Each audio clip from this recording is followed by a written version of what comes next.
Okay, welcome back to Gary's Economics. Today we are celebrating the 4-year anniversary of this channel by rewatching our very first video. Alright, so we're going to put this out in the middle of July. I started this channel with my mate Simran on July 14th, 2020.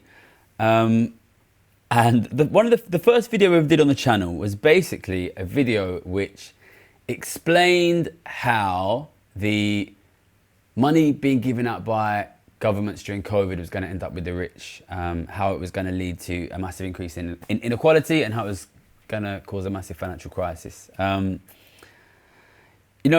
at the time, at the beginning of COVID, I became really obsessed with this idea that COVID was going to cause inequality and it was going to cause an economic crisis. And I was writing articles for newspapers and things like this. And I really wanted to start a YouTube because I wanted to send this message directly to ordinary people.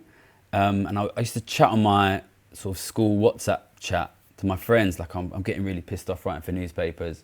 Ordinary people are not seeing it, so I want to start a YouTube. But I don't know anything about videos. So I was really lucky. A friend of mine called Simran messaged me and said, I've got a camera. Just come to my place and we'll shoot a video and we'll start a YouTube channel. So that was 4 years ago. We made this video and I thought for the 4-year anniversary of the channel, it'd be nice to go through it. I still remain convinced that this money given out during COVID is what's driven the fall in living standards. And I talk about it a lot in a lot of my other videos. The government's given out £900 billion. It's ended up with the rich. That's increased inequality. And people sometimes ask, how did that money end up with the rich? And obviously, people who've come to the channel more recently haven't seen the first video. So I thought it'd be nice for the 4-year anniversary to do something a little bit different and to go through together that first video on the channel so you can see how the channel started off, the predictions I made back then at the beginning of COVID, and have a bit of fun as well. So let's get started. Let's watch this video. This video is about coronavirus and money. Now, this is a really important video. I've been wanting to make it for a long time because huge historic things are happening in the world of money here. All right, so this is the opening of the video. We're really lucky Simran had a big white wall behind him in his front room, which we could shoot in front of. And we wanted to shoot there so we could do some animations, which you'll see the animations come in. First thing is we messed the audio up really badly and we forgot to turn the lab mic on. So this is just camera only audio. You can see the audio quality is quite bad. Secondly, you can tell I'm really pumped up and excited because I'm talking a little bit more ghetto than usual, which is what happens when I get very emotional. When I was working as a money trader in the 2008 crisis, nothing ever happened of this speed. That's me just very briefly mentioning I was a trader. I actually wanted to do this whole video without talking about that, so we'll see if I mention it again. What's happening in the world of money here is going to dominate the economy for the next few years, quite possibly even the next few decades. It's going to affect you, it's going to affect your family's financial position. So if you want to understand what's going to happen in the economy going forward, you got to watch this video. People complained a lot that I was clapping my hands too much. I was emotional. Now, so far in this crisis, most workers have had their incomes relatively protected. In this country, the UK, most workers are still working and getting their regular incomes. Of those who can't work, the majority are being supported by government furlough and self-employment schemes. Now, as many as 5.5 million workers have fallen through the gaps of those schemes and are getting almost no income support. Now, those guys already are feeling the pain of this financial crisis. But what we're going to explain in this video is how even if your income is being supported, the changes in the world of money behind the scenes are going to affect your financial position going forward. Man, I'm talking really quickly in this video. I think I had a lot I wanted to say. I was really worried about what was going to happen with this money, where it was going to end up. And this funny thing happens where you've kind of semi-scripted the video in your head and you're just trying to get it out really quickly. But yeah, just to make the ideas clear, we knew government's going to give a ton of money out. And my background is and was as an inequality economist. So I really wanted to know who was going to end up with that money, and we're going to go through the logic of it. Now, the biggest changes have been happening in the world of government and central banks. A couple of good photographs there that I went and took for the video. Now, this is happening all over the world, but in the UK, the central bank, the Bank of England, has committed to printing £300 billion. So that was the initial amount That was the initial amount. I think something happened which confused a lot of people here, which was governments ran a £300 billion deficit, which means governments gave out £300 billion, UK government. And at the same time, the central bank, the Bank of England, did 300 billion QE. I think these numbers get confused a little bit. The best way to understand it is that the central bank printed 300 billion. They gave it to the government and the government gave it out. There's two separate numbers here, which is the amount of quantitative easing, which is the amount of money printed by the central bank and given to the government, and the deficit. I actually think it's the deficit that's more important. But at this point, the two numbers were the same. So that 300 billion, if we're considering the deficit, is now 900 billion. So it ended up being much, much more. But at the beginning of COVID, we knew 300 billion was the amount that we knew at the time. £300 billion is an enormous amount of money. It is a massive amount of money. It's £4,500 for every single man, woman and child in the country. 900 billion is obviously 3 times that. It's more than 3 times the net worth of Jeff Bezos, the world's richest man. Just to clear things up a little bit, that £3,500 is man, woman and child. Recently, I use more amount per adult. So 900 billion, which is the current amount, is about £19,000 per adult. That's the total government deficit since the beginning of COVID. Now, when such a huge amount of money gets printed and put into the economy, it's really important we understand 3 things about it. 1, how does it work? So we're going to talk about exactly what money printing is. 2, where does the money go? And 3, where does the money end up? Now, those last 2 things, they may sound similar, but they're actually crucially different. And we're going to explain why. Okay, so number 1, how does this new money work? So I think a lot of people are confused by the concept of money printing. It's important to understand that this £300 billion is brand new money created by the central bank. Now, if that's confusing to you, you just need to understand that the central bank has the legal right to print or create brand new money. Now, we say print money to give the visual idea of a printing press printing out new banknotes. But in reality, nowadays, most money is electronic. So what that means in practice is that the Bank of England is allowed to simply credit its own account with new money. Some good visuals there.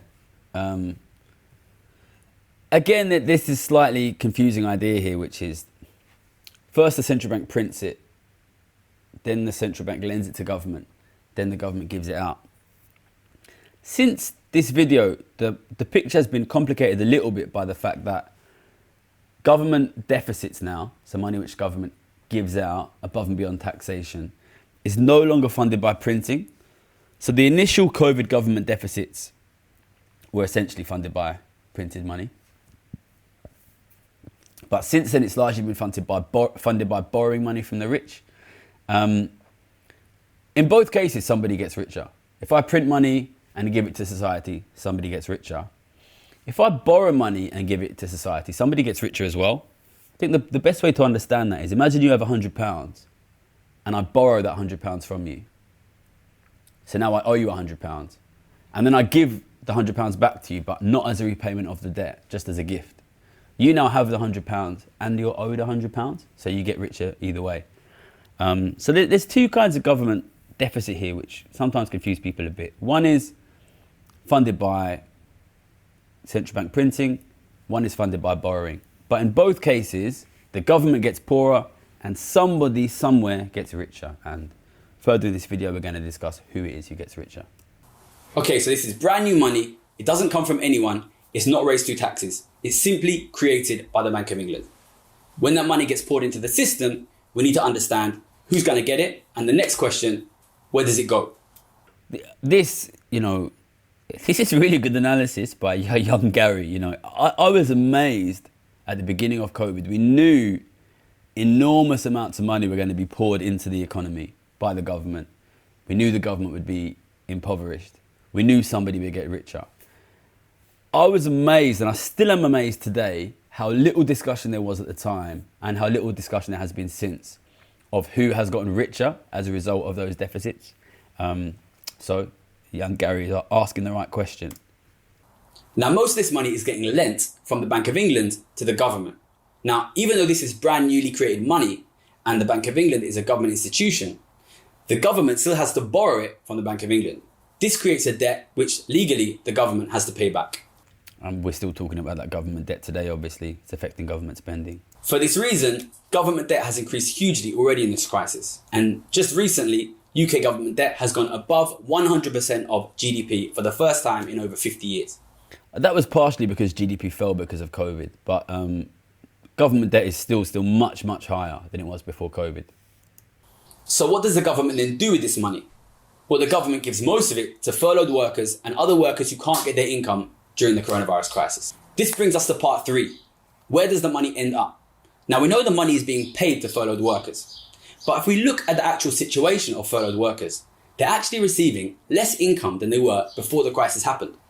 This is really, really important. People still to this day will post on my videos and say all of that money the government gave out, it went to nurses, it went to furloughed workers, it went to, how can you criticize that? It's the furloughed workers. But the money went in the first case to furloughed workers, but furloughed workers don't get richer, right? This is the thing that I was really thinking a lot about early COVID. So yes, and I think I'll probably say this in the video, yes, the furloughed workers get the money in the first instance, but they're not the people who end up getting richer. This is because even though they're receiving government income support, it's only 80% of their original wages, and their original wages are no longer coming in. So this creates a mystery. We know that a lot of new money is coming into the economy, and we know that ultimately it's going to the furloughed workers, but the furloughed workers are no richer than they were before. So where's the money going? This is good analysis, good. It's a good question. That brings us to question number 3. Where does the money end up? Now, we know the money is being paid to the furloughed workers, but the furloughed workers have less money than they had before the coronavirus crisis because they've lost the wages that they were originally being paid. If we want to know who ends up with the money, we need to find out who has those wages. Where have the wages gone that used to be paid to the workers? So if you want to understand, we have to follow this cash flow back through the system. Now, normally wages get paid to the workers through the companies. But if we look at the companies, we'll find that most of these companies are struggling as well because customers have simply stopped coming to their stores and stopped buying their stuff. So we need to follow the cash flow back one step further to the customers. Now, the customers in this crisis have dropped their spending massively. So this is a good analysis, right? The money, the furlough money goes to workers, but they're not getting richer. They're not getting richer because they're not getting their wages. So who has the wages? The customer, the companies that employ them. So are the companies getting richer? No, they're not, because they've been shut down. So they're no longer getting their normal revenues. So who has the revenues that used to go to the companies that used to pay the wages of the furloughed workers? That's the customers. This is really good logic, and it really explains how the end benefiters of the COVID deficit and the deficits we've had since are ultimately the customers. For that reason, many of these customers are holding more money in their pockets. That money is not going to the companies, which means the wages have stopped. So the people who are holding more money, the net benefiters of the new money being put into the system, are actually the customers. Now, when I say that, you're probably thinking, wait a minute, I'm a customer. Where's my £4,500 per man, woman and child? And that would be a good question. The reason why you might not be holding £4,500 more than you were before is because not all customers are created equal. Remember, the reason that customers have more money now than they had before the crisis is because they've cut their spending. But it's not all spending that has cut here. Spending on essentials such as rent, mortgage, food and bills still has to be paid. So if most of your spending is on those essentials, your spending won't have fallen by much. The spending that has fallen is on non-essentials and luxuries. So see here, the customers who are saving the most money. I put a really great pose there when I say see here. Again, this is good analysis, right? It's customers save money, but it's not all customers because ordinary families are still spending just like they were before. It's only richer people who have a lot of luxury spending. Their spending collapsed during COVID. So these are the guys that accumulated the money. Are the ones who have very high spending on non-essentials and luxuries. Well, you're probably starting to see where I'm going with this. Who spends a lot of money on luxuries? The customers who are accumulating money during this crisis are the rich. It's a good conclusion, correct conclusion, good analysis. Now, I wrote an article predicting this back in March, explaining how rich people, because they would cut their spending, would accumulate savings and money during this crisis. Gary's very proud he predicted it in advance. Since then, data has come out from a lot of institutions, including the IPPR in the UK, demonstrating clearly that rich people have been accumulating money during this crisis because their spending has reduced so much. There's a good story. I wrote this article for a website called Open Democracy in March 2020, and then I wrote for The Guardian shortly afterwards. And somebody from the IPPR contacted me saying, oh, that's interesting. And I was just like screaming at her, why are you guys not doing this analysis? Like, how can you allow the government to give out £300 billion and not do any analysis of where the money's ending up? So I haven't mentioned it in the video, but the reason the IPPR did that analysis was because of my first articles. It's interesting to compare here the situation of a furloughed worker with a richer person in the economy. Furloughed workers have lost their income, which comes from services jobs, but they've kept most of their spending, which is largely on essentials like rent and bills. Richer workers, who tend to work in office jobs and can work from home, have kept their incomes, whereas their spending, which is largely on luxuries, has collapsed. That's quite interesting. Everybody thinks the furloughed workers are getting the money, but if you look at furloughed workers, they're poorer than they were before. The people who are actually getting richer are rich people because they've kept their income, lost their expenditure. And nobody was saying this at the time, really. And I think even now, there's not really enough discussion of, how much richer rich people got during that period. It's important to understand the significance it has on the economy when the rich people stop spending. Now, in normal times, rich people have very high spending, much higher than ordinary workers. Because that spending goes to companies which employ workers, it contributes to wages being paid. This is really important because ordinary workers have to pay bills, rent, food. When they pay that money, a lot of that money ends up going to the owners of the houses and the owners of the corporations, who are themselves the rich. Owners of the mortgages as well. Some good, what do you call these? Annotations. What do you call them? Animations. Some good animation work there from Simran. We actually stopped doing animations after this video because they increased the time it took us to make the videos so much. But they are good. I'd love to do more. If we had more money to put on the channel, we would do more animations on the videos. So as you can see in this diagram, in a normal situation, the spending of the rich goes to the workers, and when the workers pay their rent, bills and food, it goes back to the rich. Some good class analysis there. The money flows around in a circle. So what happens when the rich suddenly stop spending?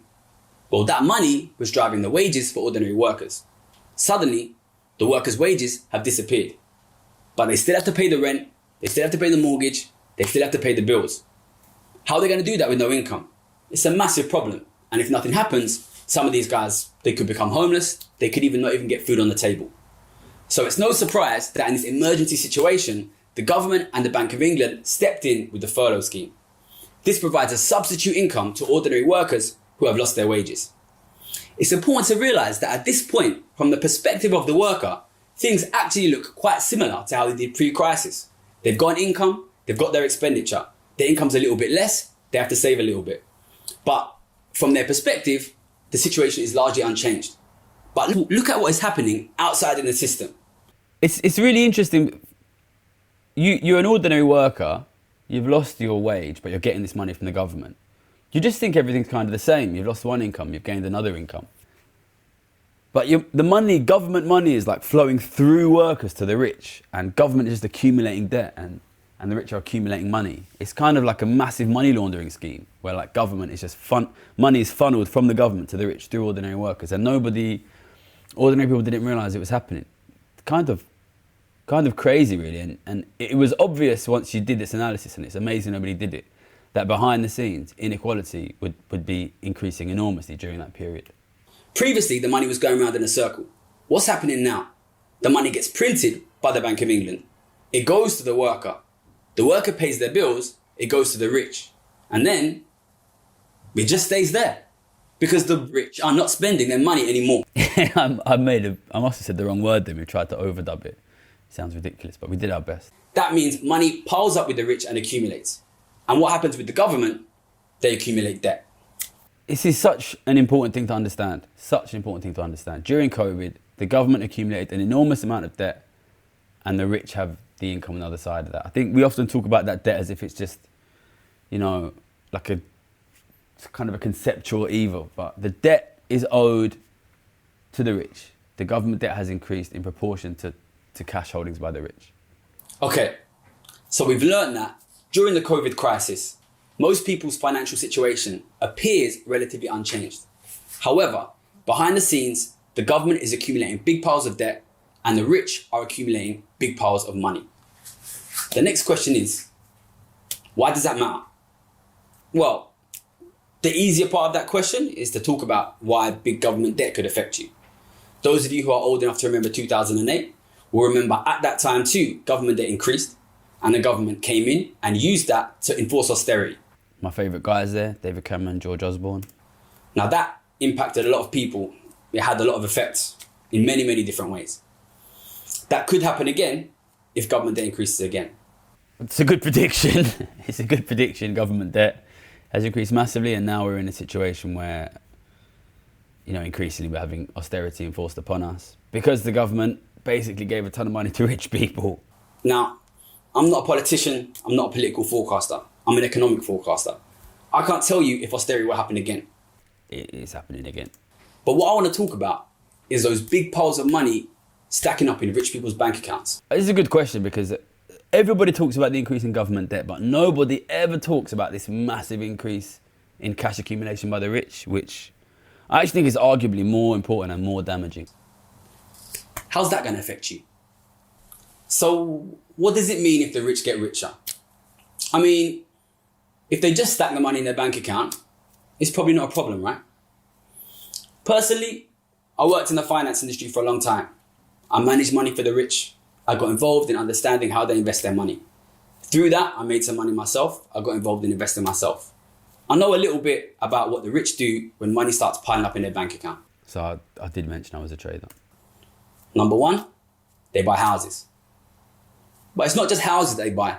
I want to be clear, at this point in time, The Guardian were predicting, and a lot of the media were predicting that because of the weak economy, house prices would collapse. So this is a very good prediction because house prices have gone up a lot since July 2020 when this came out. They buy stocks, they buy shares, they buy bonds. Stock prices are at an all-time high in basically every country in the world. Again, gold price is hitting new all-time high. I actually put a massive bet specifically on the gold price a few months before this video.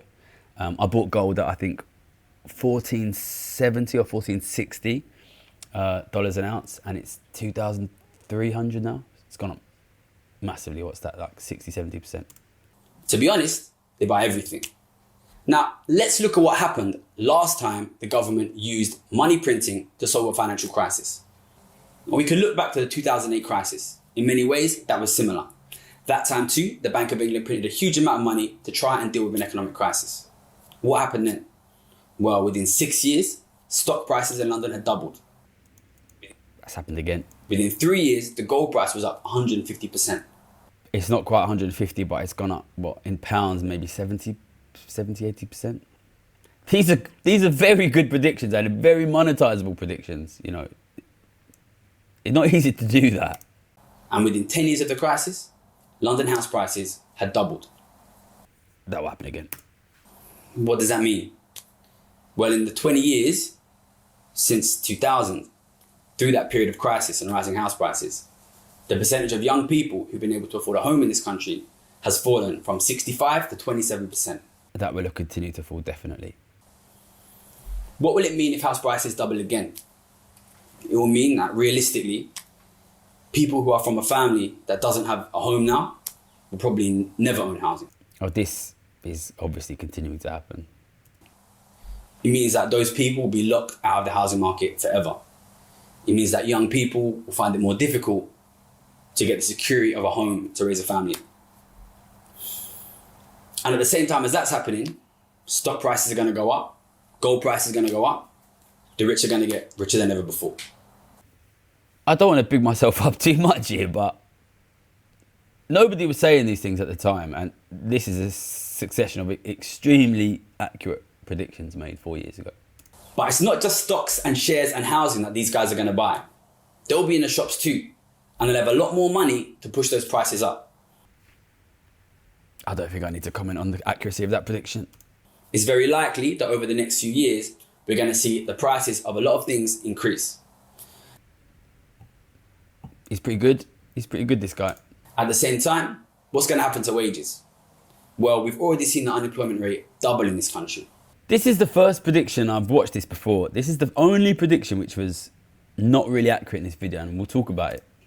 And that's in spite of a furlough scheme encouraging firms to keep jobs on.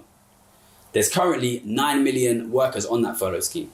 And when that starts to be wrapped up, a lot of those workers will probably be pushed into unemployment. So at the time I made this, people will not remember this now, at the time I made this video in summer 2020, the furlough scheme was due to end before lockdown ended, which was obviously an insane policy. And what you kind of see here is my naivety as an economic forecaster rather than a political forecaster. It probably should have been obvious at the time that they would have had to extend furlough, but I've just got my kind of economics maths brain on, which is if you end furlough before you end lockdown, you're going to see a massive spike in unemployment. But of course, we know now in hindsight, furlough was extended for years, which we, at the time, people didn't know that was going to happen, but clearly I hadn't anticipated that.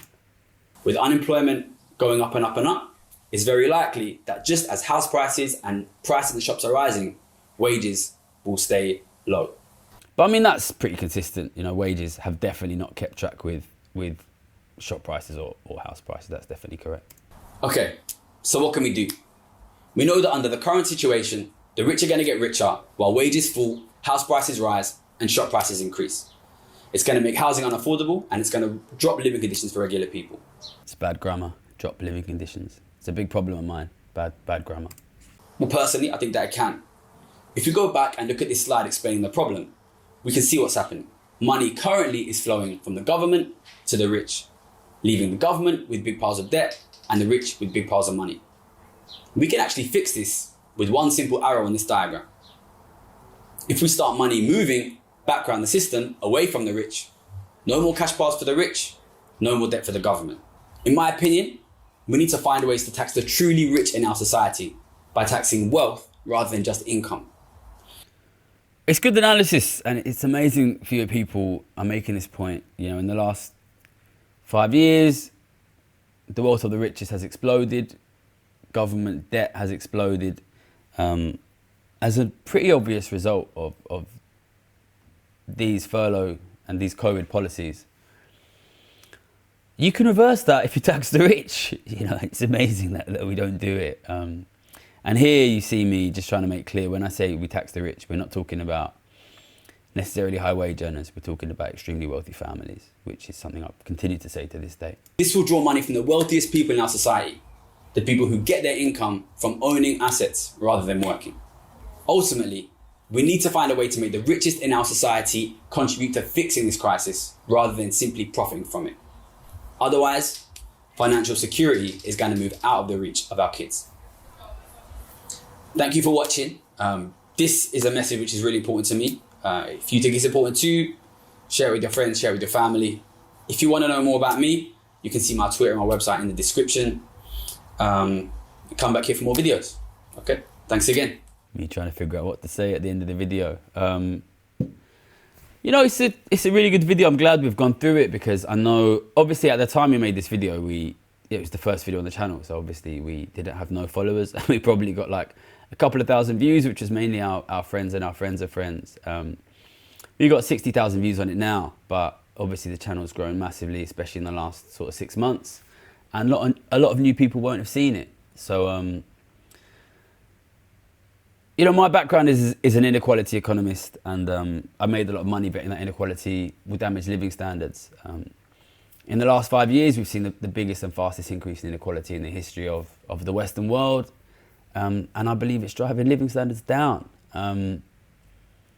It's a powerful video, you know, even now 5 years later, I think the predictions are really good. It's not easy to make good predictions like that. So yeah, you know, watch it, understand it, share it, but more importantly, understand that inequality is hurting living standards, and it's not going to get any better, it's going to keep getting worse.